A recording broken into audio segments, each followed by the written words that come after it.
होई। जो पहले के समय में हमारी माताओं ने गाया, आज भी वही विवाह तिलक में गाई जाती है। तो इसलिए हमार मतारी बहन लोग गावत ही दुल्हा के रूप देख के, दुल्हा के रंग देख के का गावत ही मास्टर साहब। ये पारंपरिक गीत है, ये हमारे हिंदुस्तान के सौधी मिट्टी की गीत है। न कबो पुरान भईबा न कबो पुरान होई। मतारी बहन लोग गावत ही, कैसे गावत ही? अरे किया तुहाई हाया दुल्हे सजावा के ढार, किया तो हई गढ़ाले सोना।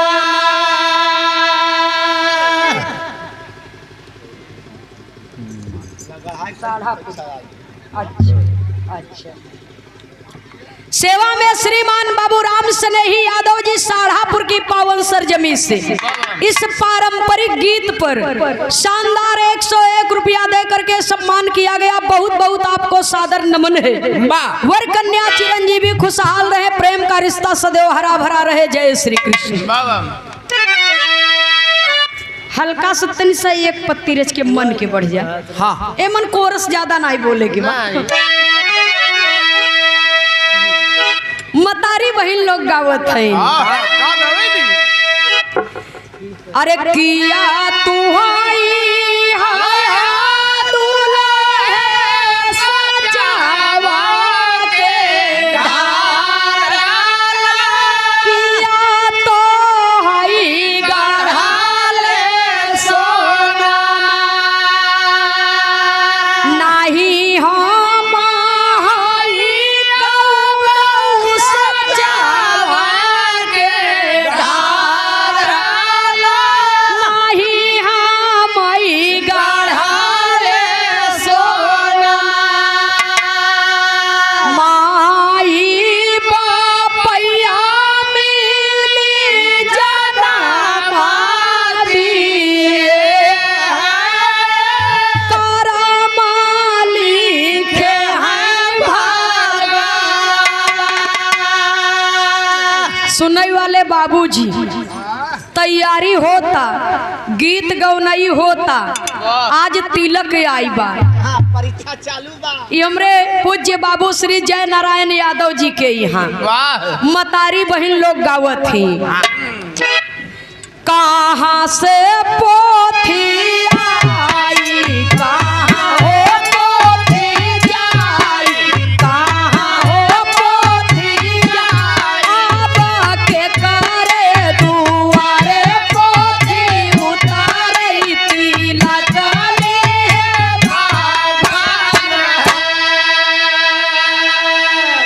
जहाँ से तिलक आई भैया, वहाँ गांव का का नाम बा?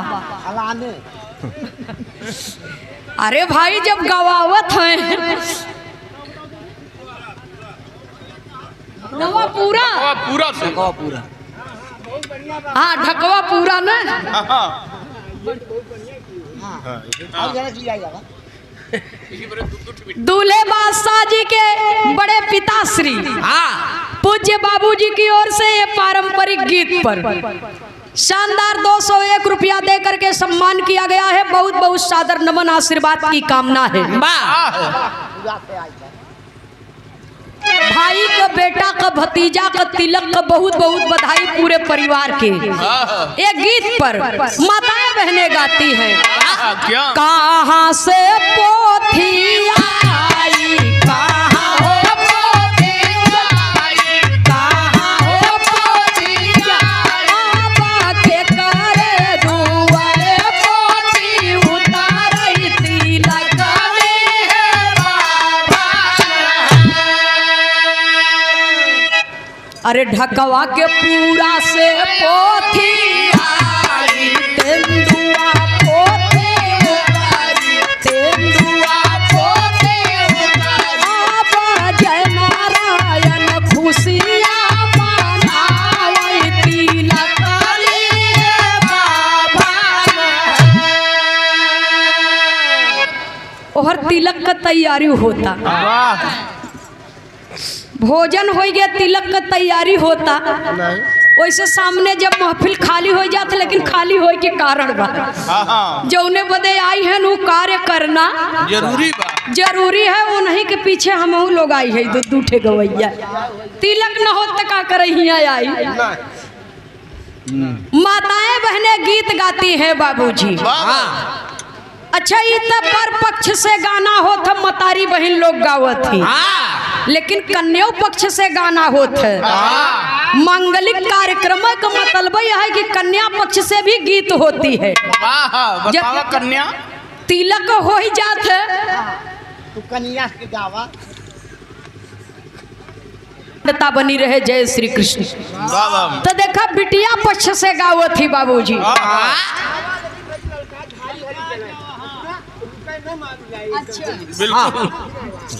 सही कर जाए, सही जाए। अच्छा ए दूल्हे, अच्छा वो दुल्हन के पिताजी के तरफ से आई रहा, ये दुल्हा बादशाह के बड़का पिताजी के तरफ से शानदार 201 रुपया दे करके सम्मान किया गया कि तनी गारी सुनाई दी है समझी के। इसलिए ये पुरस्कार दूल्हे बादशाह जी के बड़े पिताजी ने दिया है। सुनाई वाले बाबूजी, लेकिन लड़की पक्ष से एक लाइन गीत होत, मतारी बहन लोग गावथिन, का कहत हन बाबूजी? अरे ई जलसा हो निकला गई दुआरे पर, जलसा हो निकला गई दुआरे पर, जलसा हो निकला गई दुआरे पर। आज यहाँ जलसा होता और एक समय आए कि जहाँ से कन्या पक्ष से लोग आए हैं घरात के तरफ बाबूजी जलसा हुए। मतारी बहन लोग गावत है, ससुरु कयाना गजब निकला गे, ससुरु कयाना गजब निकला गे, ससुरु कयाना गजब निकला गे। अरे ई हथिया ई घोड़वा ई हथिया झूमत वही दुआरे, ई हथिया झूमत वही दुआरे,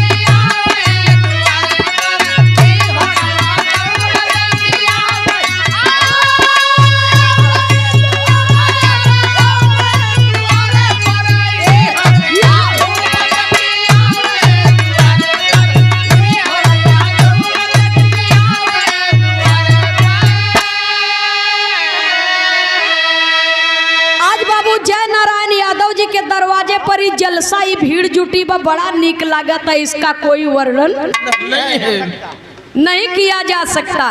अच्छा दूल्हे बादशाह जी के बड़े पिताजी का फरमाइश बा कि हमारे समधी के गारी गाय दी है, नौका समधी के खैर आपका आदेश बा, तो यहाँ पर 2 लाइन गारी हो जाए तो देखा भोजन भाव भजन सब चलते बा। मतारी बहन लोग गावत ही, पहले गावत ही गारी तो भक्ति गावत ही। कैसे भक्ति गावे? हाँ, नवा नवा समधी दरवाजे आवत ही न, तो मतारी बहन लोग गीत गौनई गावत ही। कहे नवई न कोठरी नवई दरवाजा हो, अरे नवई समधी घर आए की हाजी,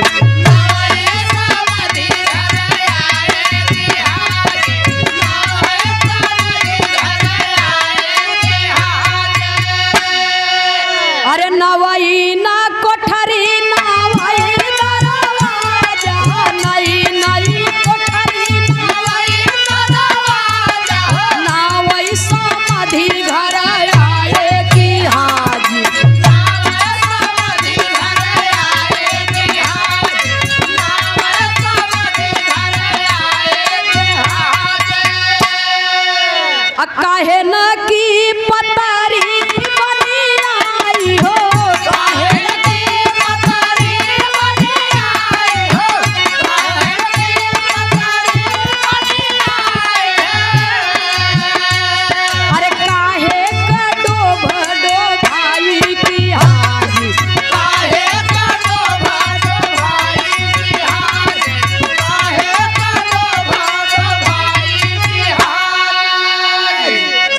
प्लास्टिक वाला पत्तल चलता ना, हाँ फाइबर वाला बच्ची। हाँ जो पत्तल वाला पाती वाला आवत रहा, मुसहर बिरादरी लोग बनाए के दें, एक पत्ता पर एक पत्ता ऐसे जोड़ जोड़ हमन सीका खोस के बनवाए। हाँ जुठार जुठार ना वो पवित्र रहत रही। अब बताओ पाती के पत्ता का पत्तल और सीका मन खोसा रहे तो ओकर दर्जा के था से देत हैं जानत है।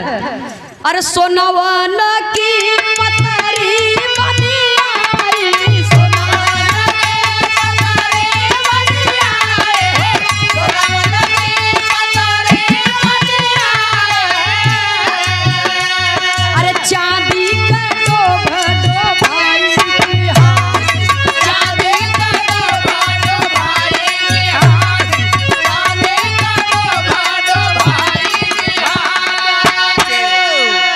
मतारी बहन लोग का गाना का कोनो और छोर नहीं बा। एक लाइन और मतारी बहन लोग बड़ा प्यार से गावत थी, जौन बुढ़िया आजी लोग रहती। हाँ इहो वो नहीं लोग का गाना रहा, लेकिन जौन दूसर की गोल बैठे वो तनी और बढ़िया से पेड़ के गावे। हाँ पेड़ के मेहरारू दुई गोल होता भैया हो तब मतारी बहन लोग गावे का कहे। अरे जही दीन राम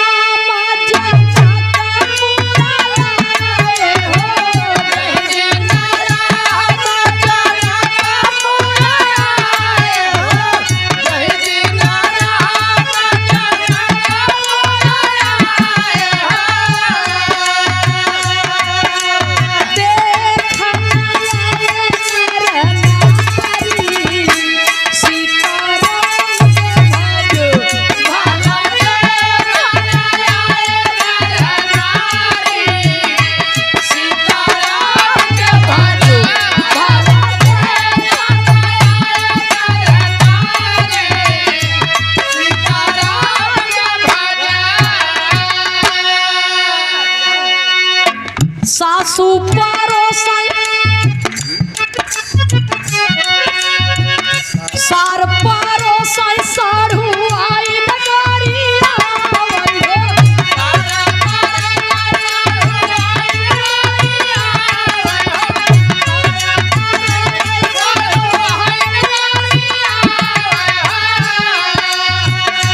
सारा हाजी बजावई उठी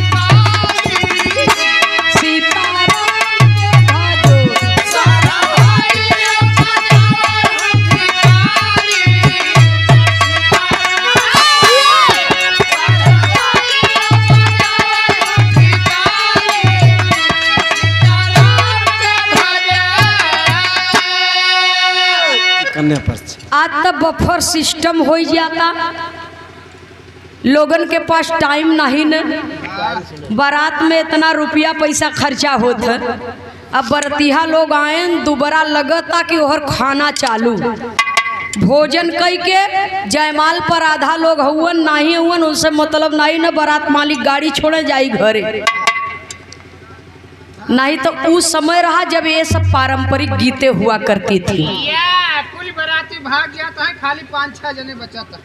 बात तो सही है। ममा फूफा मौसिया चाहे नंदनी विराह होता रहा चाहे ज्योति के, ऐसे नहीं मतलब ओसे नहीं मतलब सम्राट हुआ कि सम्राटी तो ये समाज है बाबूजी, आज का कल्चर बन गया है समय।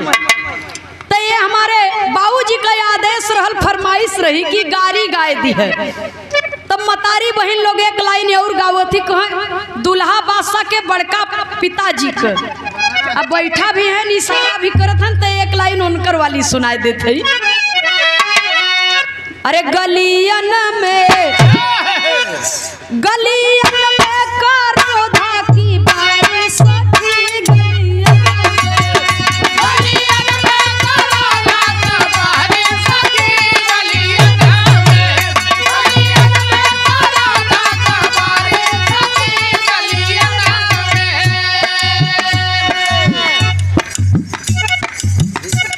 अरे समधी को बहिन करो धा तोर तोर खाज का झोर झोर कहाँ बोला भातार कहाँ चुप रे जब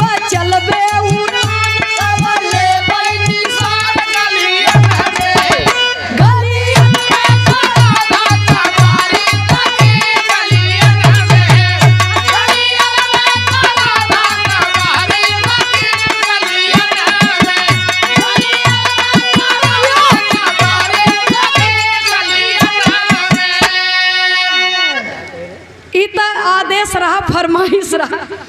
मतारी बहन लोग का गाना में शब्दकोश से नहीं मतलब बा, जहाँ जवन बैठे हुआ भिड़ाई दे। अब हम है भी रहिया तो हमसे उतना बढ़िया न बने, आपका आदेश रहा इसलिए हमने 2 लाइन सुना दिया। ये प्रेम है बाबूजी, ये सम्मान है, प्यार है, क्योंकि ये परंपरा है भारत की। तिलकोत्सव, विवाह, संगीत ये परंपरा है बाबूजी, और जब तक संसार रहेगा तब तक ये प्रेम की परंपरा चलती रहेगी। तो अब धीरे धीरे जैसे जैसे आदेश आवत रही वैसे वैसे गवात रही, लेकिन बिरहवा में एक लाइन तर्ज का भाव है मास्टर साहब, तबले ओहर तिलको भी होत रहा है, हमार गाना भी होत रहे। सही। गणेश जी के 2 मेहरारू रिद्धि सिद्धि जब कैलाश पर्वत पर आवत हैं तो सास ससुर के देख के दोनों मेहरारू बतियावत का हैं। तर्ज बड़ी पुरान बा, कैसन तर्ज बा, कैसे हो?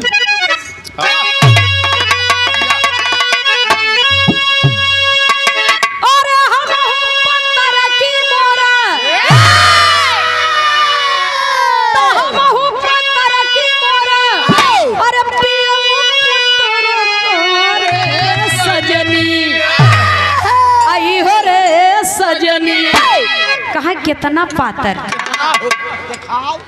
कब बतावा था? जैसे लोटावा का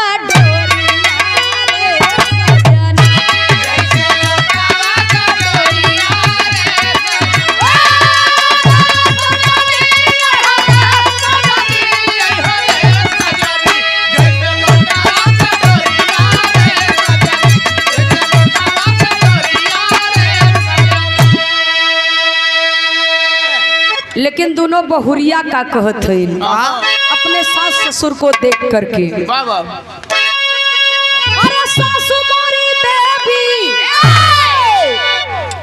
तो सासु मोरी देवी, अरे ससुर मोरा देवता रे सजनी, आई हो रे सजनी, पिया मिलल बासुड़ा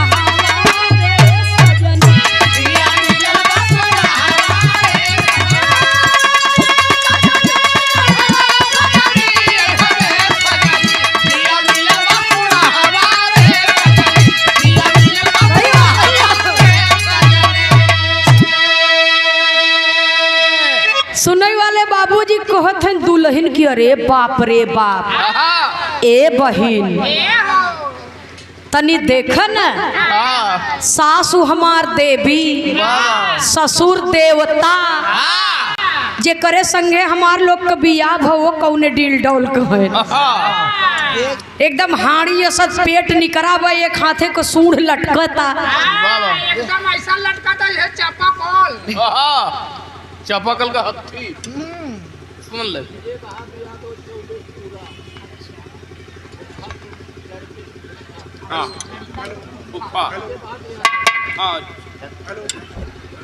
दुल्हे बादशाह जी के फूफा जी श्रीमान विजय बहादुर यादव जी चौबे का पूरा की पावन धरती से 501 रुपया दे करके सम्मान किए हैं। बहुत बहुत आपको सादर नमन है, आशीर्वाद की कामना है। वर कन्या चिरंजीवी खुशहाल रहे, प्रेम का रिश्ता सदैव हरा भरा रहे। ये बात जितना कहा जाए उतना कम है। मालिक की कृपा बनी रहे। जय श्री कृष्ण भैया हो। खैर जवन कर्म में रहा, जवन किस्मत में रहा तवन मिल गए। धीरे धीरे समय बीता तक चांद जैसन बहु लोगन के चेहरा देख के सासुरानी का करेजा एकदम गदगद बा। डोला से उतार के परछन कई के बाबूजी भीतरे ले आई जाते हैं। अब धीरे धीरे रस्म पूरा होत बा। जब बीत गए कुछ दिन तो दोनों बहिनी में जवन प्यार रहा वो धीरे धीरे सवतिया झार में बदले लगा। एक कई दुल्हा दो दुल्हन कैसे चली।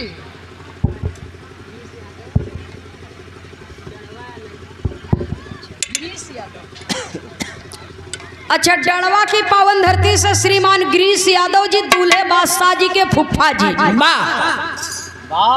सादर 201 रुपया दे करके सम्मान किए हैं। बहुत बहुत सादर नमन, आशीर्वाद की कामना। जय श्री कृष्ण। सुनने वाले श्रोता सज्जनों,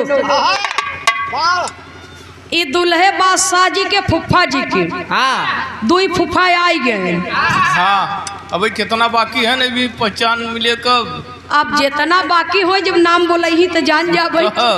हाँ भैया लेकिन ई गाड़ी जवन गवान रही ऊपर ही नाम बा। बहुत बहुत सादर नमन है फुफ्फा लोगन के। भैया दोनों दुल्हन आपस में झगड़ा कैलिन तो गणेश जी कहीं से घूमत टहरत जब आवत हैं भीतर तो एक दुल्हन ओहर खींचत बा, एक ही उधर खींचता। आवा यार हाँ अब ओहर मत जा। एमूर आवा हाँ तो अपने यहाँ कहीं एहर ओहर और यहाँ कहा थी एहमुर ओहमुर। बनारस चला जावा तो यह लंगे और लंगे तो अलग अलग जिला के अलग अलग लोगन का भाषा बा। लेकिन कहे के लहजा कई बा, कहे का लहजा एक बा बाबूजी। मतारी बहन लोग गौरा रानी से कहते हैं तोहर पतोह बड़ा नीक हईन, ऐसन पतोह कतौ देखे के नाही मिली, इतना सुघर इतना सुशील। हाँ लेकिन जानत है घरवा में का होता। बिरहा में एक लाइन तर्ज लगी मास्टर साहब, बुंदेलखंडी तर्ज है, कहना है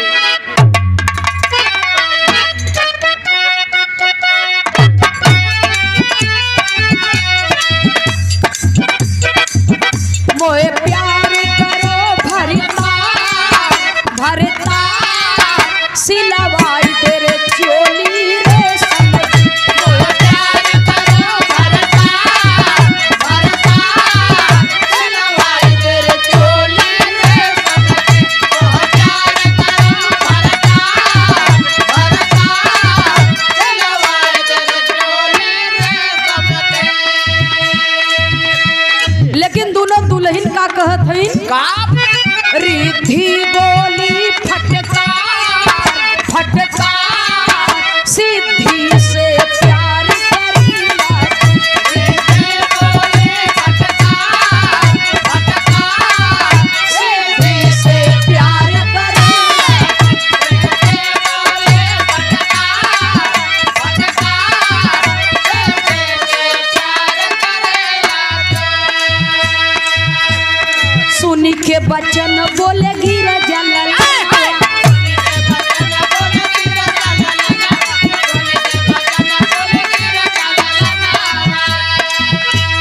शंका बसल काहे बा तोहरे मार।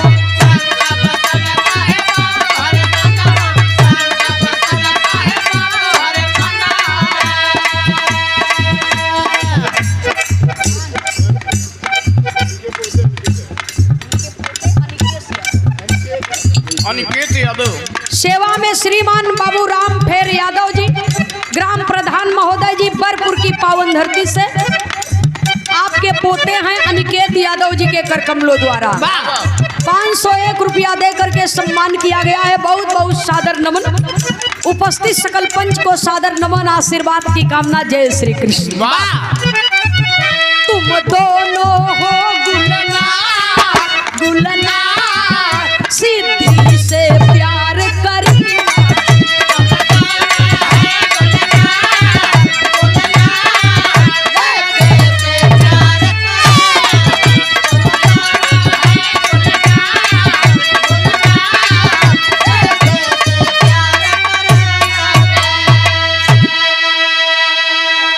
गणेश जी कहा लड़ाई मत करो, एक जनी हमारा आँख हो तो दूसर का जनी आँख का रोशनी हो, दोनों जने के बगैर अब हम न रह पाए।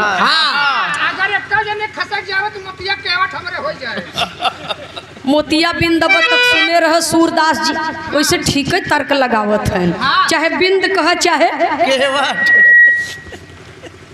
भैया। तो देखा गणेश जी कह रहे हैं कि दोनों जने हमरे हृदय के करीब में हो, दोनों जने के बगैर हम अब ना रह पाऊ। एक जने हमार कलेजा हो, एक जने फेफड़ा। हाँ दोनों जने हम हमरे भैया। जब इतना बात सुनत है दोनों बहन, कहा एक काम करा, आज प्यार आपके हिसाब से ना होए, हमारे हिसाब से होए, जैसे हम कहब वैसे प्यार होए। कहें मतलब कहें हम लोग मर्द बनब तू मेहरारू। तो देखिए हर कलाकारों की अपनी एक पहचान होती है बाबूजी, और अपना अंदाज होता है। तो बिरहा में हमारे कवि जी लिखते हैं, कवि की कारीगरी है, श्रृंगार रस का भाव है और बंदिश भी है। पहले के जमाना में बिरहा लिखा है तो ऐसे ही लिखा है। तो देखा गणेश जी के दोनों में हरारो श्रृंगार करत है, अपने पति को सजा रही हैं। और श्रृंगार करती कैसे हैं? मुकेश भेष नासिका गणेश वेग धारणी, ड्रेस नारी के लिए किए प्रयोग संग में। मैं खला कमर के मध्य में सोहाय कर धनी, पैजनी सजायली स्वरूप रूप रंग में। मांग में मयंग सा प्रभा सोहाय बिंदिया, लगाए लाल भाल जस मनोज के उमंग में। मेघिता दिखा दिया प्रिया के प्यार में फंसे, लसे है स्वर्णहार नौ सिंगार 16 है। सुनने वाले श्रोता सज्जनों, कहा जाता है जहां न पहुंचे रवि वहां पहुंचे कवि। ये सच्चाई है। ज्योति जी ने बहुत अच्छा कहा, माता पिता ने जन्म दिया, गुरु ने ज्ञान दिया। हमारे पूज्य कवि जी श्री खेमराज यादव जी मोछ वाले, जिनकी देन है कि ये बिरहा समाज हमें मिली है। तो मंच से श्रोता भगवान को नमन करती हूँ, कवि जी के श्री चरणों में सादर नमन करती हूँ, जिन्होंने एक अलग पहचान दिया, नाम दिया। सुनने वाले श्रोता सज्जनों, श्रृंगार रुचि रुच के करत है, एकदम चुन चुन के। अब बढ़िया सोरहा श्रृंगार 32 अभरण से सजाई दीन, एकदम कचकचवा रूप बना दीन। और जब सजाई दीन तो कहाँ ये बतावा रहबा कहाँ? बर्दवारी में मोहबाए रहत बे मतलब के पीछे में रह चाहत भैया नीचे वाला मरीज बना दिया। सुनई वाले बाबूजी कहत हैं दहिने रहबा की बाएं? कहाँ दहिने बाएं का? तू दोनों जनी दहिने बाएं हो जा, हम यही रहा एकदम मध्य में एकदम। तब मजा फाटी। सुनई वाले बाबूजी, अच्छा नया नया प्यार बैरी बन गया। केकर बैरी? नींद का बैरी। नया नया प्यार बैरी बन गया, नींद ही नहीं आवत, रात बीत गई, बोलता ही बतलात। नींद तब आई जब भोरहिया में पुरवैया का हवा चले लगा, तो जागे के समय में सोवत है तो जगबा कौने बेरा? हाँ सवेरे सवेर होई के बाबूजी दिन निकरिया माई गिरजा जाय के जगावत हईन। कहे बड़ी फूहर पतो भईन बाबा, दिन निकरे भसोवत हईन। जब इतना बात सुनिन खट खट खट खट दरवाजा खटखटाई रही है। दोनों पतो कहा स्वामी अम्मा बुलावत यहाँ उठा, अम्मा बुलावत है। और गणेश भगवान जौने वेशभूषा में रहेन, हाथ भरे का घूंघट काढ़े, हाड़ी स्पेट निकरे रहा, घूंघट से सूढ़ होकर मुनी रही, और दन से निकरे ना दरवाजा खोल के बाहर हो गए। झटका में बाहर, झटका में बाहर हो गए, झमाझम चला जा रहा है। एकदम मजमूआ सेंट मार के। माई पार्वती कहाँ? अरे बाप रे बाप, ई पतो हुआ। ये पतो ही एक माईया। ई कवन पतो हुआ? अब कुछ ही दिन भर लिया आए, एकर चाल चरित्र ठीक नहीं बा। हमार बौरहाऊ देख ले ही तो इनकर जीवन नरक हो जाए। से गड़बड़ बा। और तब तक बाबूजी बाबा भोलेनाथ का नजर गणेश भगवान पर पड़ गई।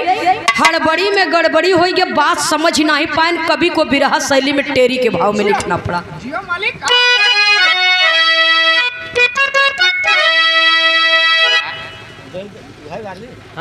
कौनो दादा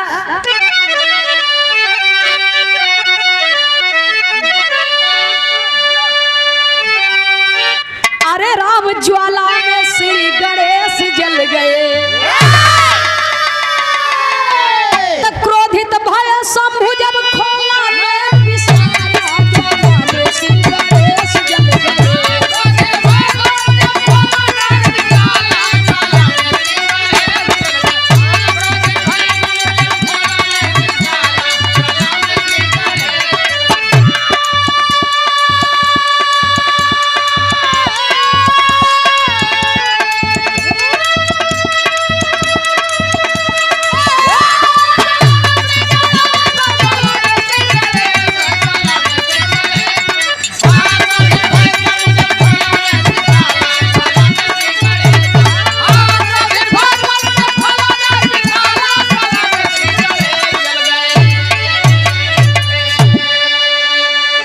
मारे क्रोध में समय की नजाकत को भोलेनाथ स्वयं समझ नहीं पाए। नहीं पाए। तीसरा नेत्र खुल गया, अग्नि की ज्वाला निकली, उसी ज्वाला में गणेश जी जल करके भस्म हो गए। तब असली पतो भीतरी से बहरे निकलत हैं तो अपने ससुर के कहत का है का बिरहा में पहपट के लाइन में लिखा।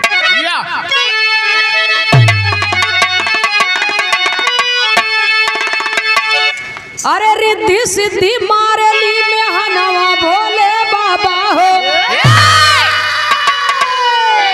रिद्धि सिद्धि मारेली में हनवा भोले बाबा हो, और भस्म की है पति के कौन कारण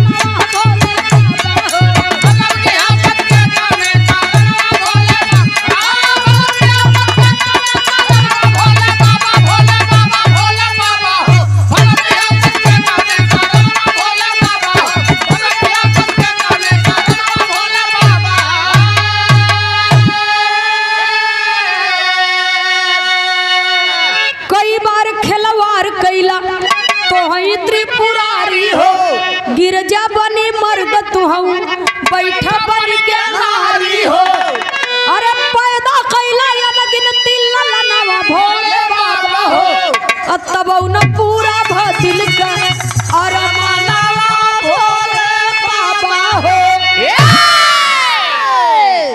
ए महाराज कई बेरी धरती पर खिलवाड़ की है दुनिया में।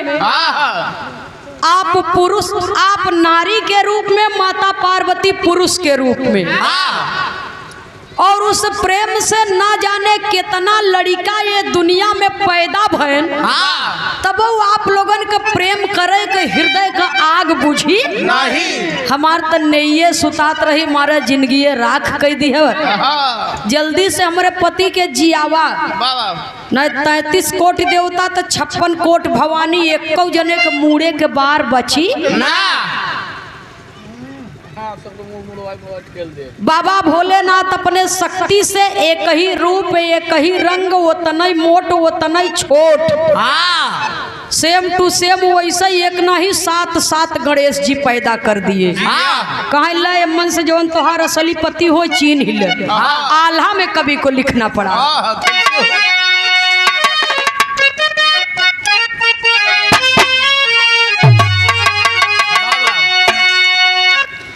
अरे खड़ी दुल्हनिया,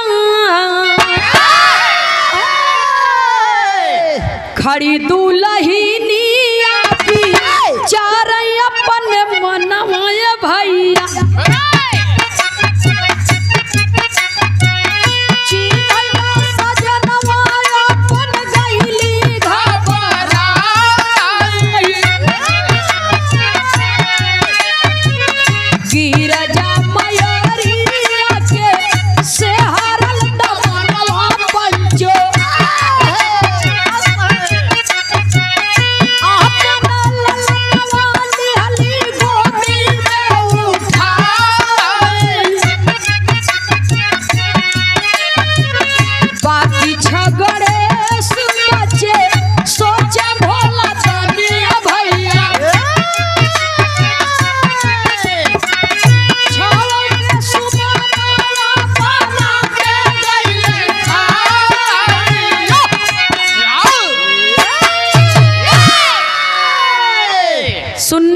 श्रोता सज्जनों, दोनों बहू अपने पति को पहचान नहीं पाती, लेकिन माता पार्वती जी बाबा भोलेनाथ के हर कर्तव्य पर उनकर नजर रही। का करत हुआ न का करे वाला।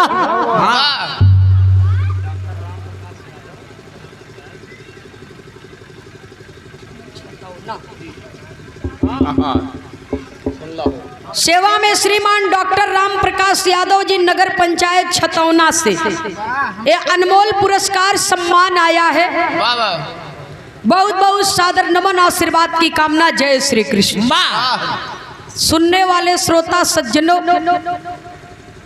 माता पार्वती अपने असली बेटवा के उठाए के अपने कोरा में, बाकी छवो नकली गणेश जी जब बच गए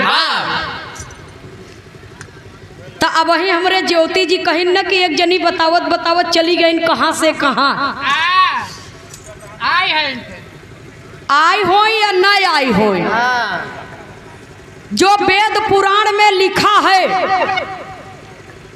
कसम मालिक से बतावत है, यह कलयुग में ऐसन ऐसन अनहोनी देखे के सुने के मिल जात बा, तो वेद पुराण में नहीं है। ये सच्चाई है। तो सुनने वाले श्रोता सज्जनों, जो तब था कहीं न कहीं से कुछ न कुछ मिला होगा, तभी तो कभी लिखे हैं। तो प्रभु की माया कहीं धूप कहीं छाया। दुनिया बनाने वाला वो परमात्मा है। सृष्टि में कब पूर्वा चली, कब पछुआ चली, कब उतरा, कब दक्षिणैया, कोनो भरोसा नहीं बा। नहीं बा। हाँ, इसीलिए कहा गया बदल दिए फैसल लगा के चलाकी, मगर वही कुदरत की दुनिया है बाकी। अरे वाह वाह अरे कवि जी वाह। बदला सूरज चांद की रोशनियां है बाकी, मगर अभी कुदरत की दुनिया है बाकी। सुनने वाले श्रोता सज्जनों, कवि को संकेत करना पड़ा। छवौ नकली गणेश के बाबा भोलेनाथ फूल बनाई के हाँ, निगल गए, खाई गए। हाँ, छवौ नकली गणेश बाबा भोलेनाथ के पेटे में जब गए, तो कामदेव बन के लगन बेद है। अब अग्नि के ज्वाला उजवन रही, तो वो तो छवौ नकली गणेश के रूप में, फूल के रूप में खा गए हैं, तो वो बर्दाश्त नहीं होता। बर्दाश्त नहीं होता। बाबा भोलेनाथ का वीर्यपात हो गया। जब वीर्यपात हो गया तो वो प्रसाद ले जाए के अग्नि देवता के देते हैं। हल्ला महाराज हमरे बस के नहीं बेटा। एके धरे रहे, कतो मौका पाया तो ठिकाने लगाई दी है। इधर दिया बला पोले ले जाए। अब कहाँ ले जाही कहाँ नहीं, वो तो एग्रीमेंट जना कर दी। इनकर बाबू पशु डॉक्टर है। सुनने वाले बाबूजी, ठंडी का सीजन आई, सप्त ऋषि लोग तपस्या में, सप्त ऋषियों की पत्नियां आगी जलाए के आंचर उठाए उठाए पेट सेकत रही। अग्नि देवता पाई गए मौका, कहन है आवल, अब ऐसे बढ़िया मौका न मिले। सप्त ऋषियों के पत्नियों के गर्भ में बाबा भोलेनाथ के दिए हुए वीर्य प्रसाद को स्थापित कर दिए, प्रवेश करा दिए। जब समय आई बाबूजी, तो धीरे धीरे इनकरे लोग के कुछ समझ में आवे लगा लगा घुमरी चक्कर आवे कि हमार पति लोग तपस्या में गए,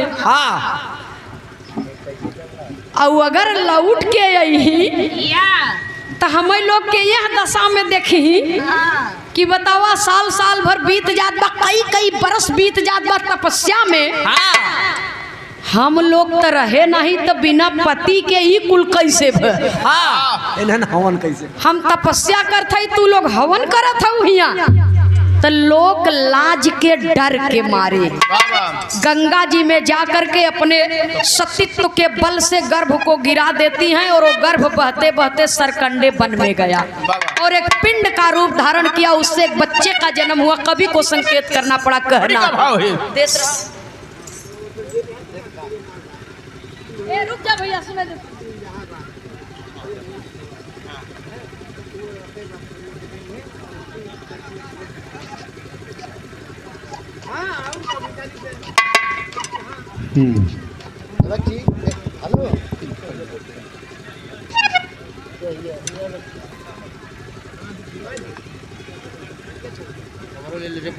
लाया